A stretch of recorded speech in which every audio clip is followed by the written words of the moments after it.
Oke, pada pertemuan kita yang ketiga, kita mau membahas tentang materi terakhir, yaitu banyak nilai untuk satu variabel dalam kurung array. Dia kasih kamu tambahan pakai kurung siku katanya. Oke, gimana ya? Kira-kira ada apa hubungannya dengan materi kita yang lalu?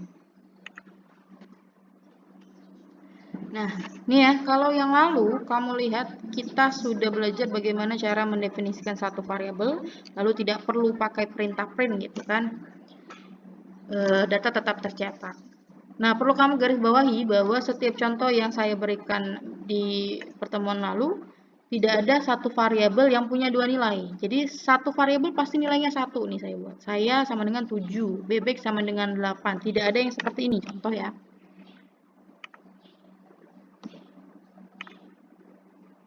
Saya sama dengan 4, misalnya. Bebek sama dengan 5. Lalu saya definisikan lagi, saya sama dengan 2. Maka kan ada dua nilai bagi variabel saya. Lalu saya minta cetak saya gitu ya. Kalau seperti ini kira-kira hasilnya apa? Langsung saja kita run. Iya, hasilnya 2. Ya, jadi perlu kamu garis bawahi kalau ada seperti ini, maka perintah yang paling akhir yang akan dianggap. Perintah yang sudah lalu atau ini yang pertama saya sama dengan 4 akan diabaikan. Jadi yang berlaku adalah perintah terbaru yaitu saya sama dengan 2. Jadi kalau kita mau buat variabel saya itu nilainya 4 dan 2, bagaimana caranya? Caranya begini, pakai si array tadi yaitu pakai kurung siku. Maka bentuk penulisannya adalah saya, variabelnya ya, sama dengan lalu pakai kurung siku 4,2 seperti ini. Lalu kalau kita mau buat variabel yang lain nih, misalnya kayak si bebek tadi, bebek sama dengan 5 gitu ya. Lalu kamu mau cetakkan lagi saya. Nah, ini baru hasilnya akan dua-dua keluar, yaitu 4,2. Ini ya, jadi kalau untuk banyak nilai dalam satu variabel. Oke, langsung aja kita lihat tantangan pada buku kita di halaman. Nah, ini halaman 100 berapa ya? 118. Di 118 ada gambar 6.8. Ini ada 6 baris sintaks. Kita akan partisi menjadi 3 bagian. Jadi kita mau kerjakan 2 baris dulu. Ya, maka kita yang pertama akan kita kerjakan baris pertama dan baris kedua. Langsung aja kita buat pada program kita. Jadi datanya tadi adalah data sama dengan, nah ini variabelnya ya. Lalu kasih kurung siku 10. 9, 7, 8, 10, 8. Ini ya.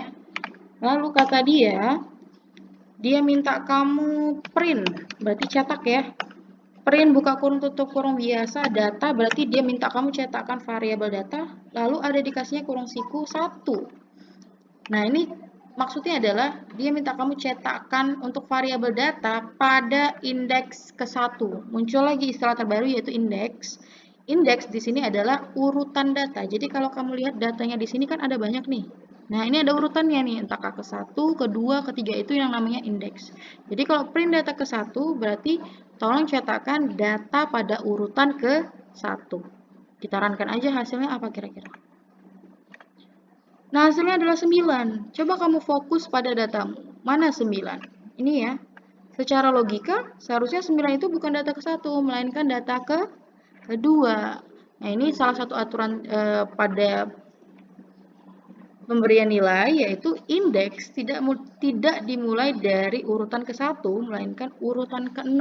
Jadi data di sini yang angka 10 bukan data ke-1, melainkan data ke-0.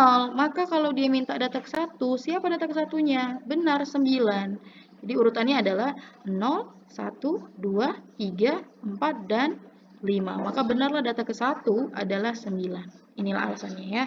Lalu kita mau buat lagi pada baris ketiga dan 4, kita buatkan sesuai dengan yang ada di buku. Ya, kita mau buat baris ketiga dan 4. Oke, langsung saja. Oke, kita langsung aja buatkan untuk baris ketiga dan keempat. Jadi di baris ketiga itu masuk definisi perintah terbaru, yaitu katanya untuk variabel data dia kasih kurung siku, lalu di dalamnya diberikan nilai 2 sama dengan 10. Lalu dia baris keempat dia minta print lagi. Cetakkan variabel data katanya. Jadi untuk baris ketiga ternyata ada definisi terbaru bahwa data untuk indeks kedua dia maunya 10. Jadi kalau kita periksa di atas tadi datanya untuk indeks kedua itu nilainya 7. Nah, dia mau untuk yang terbaru data kedua indeksnya nilainya 10. Coba yuk kita runkan. Nih ya. Maka hasilnya langsung aja berarti untuk yang indeks kedua yang tadinya 7 diubah menjadi 10 nih ya.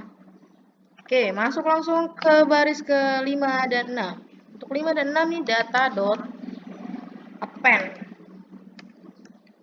Lalu buka kurung tutup kurung biasa, di dalamnya diisi nilai 9. Lalu dia minta print lagi, jangan lupa di print gitu kan. Print data, berarti cetakkan variabel data. Nah, untuk baris kelima, dia minta kamu data.append 9. Ini maksudnya adalah menambahkan satu data terakhir ya. Jadi dia minta kamu tambahkan satu lagi data dengan angka berapa? Ya berapapun kamu tulis di dalam tanda kurung. Kalau di sini 9, maka nanti penambahannya juga 9 gitu ya. Kalau di sini kamu 10, maka nanti 10. Kira-kira hasilnya seperti ini. Nah, ini dia ya. Di 9 itu diletakkan di data paling akhir. Ada satu penambahan data yaitu 9. Oke. Jadi ini tadi sintaksnya urutannya untuk data array. Untuk aturannya sama ya. Kenapa sih yang dia pakai pada baris ketiga 10 9 10? Kenapa yang nggak dipakainya 10 9 7 aja? Karena ini tadi ya, kalau sudah ada definisi terbaru yaitu data kedua sama dengan 10, maka untuk data indeks kedua sama dengan 7 tidak akan dipakai lagi. Begitu seterusnya. Oke, ini habis ini kita mau kasih contoh dulu ya. Kita kasih contoh. Misalkan contohnya ini nih.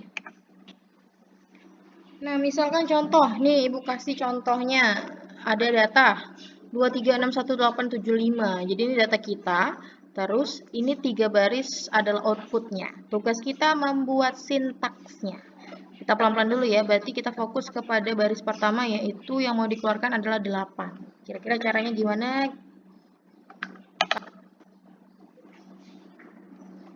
Oke, jadi langsung aja kita ketikkan data sama dengan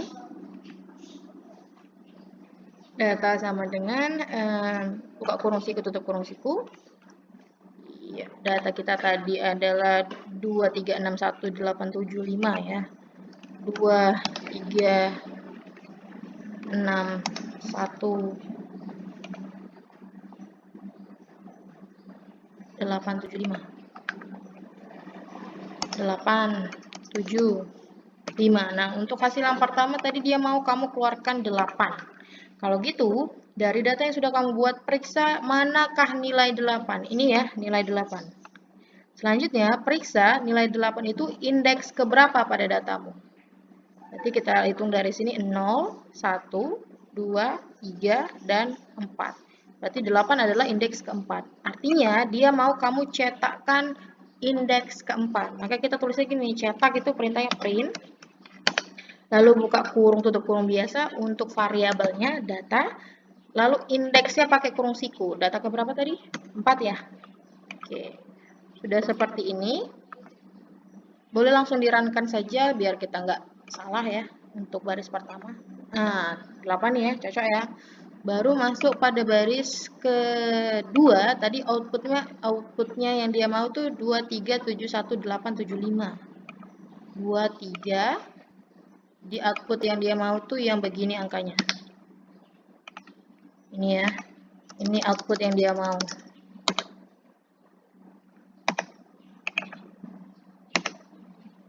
Sorry ya, kita jauhin sedikit aja.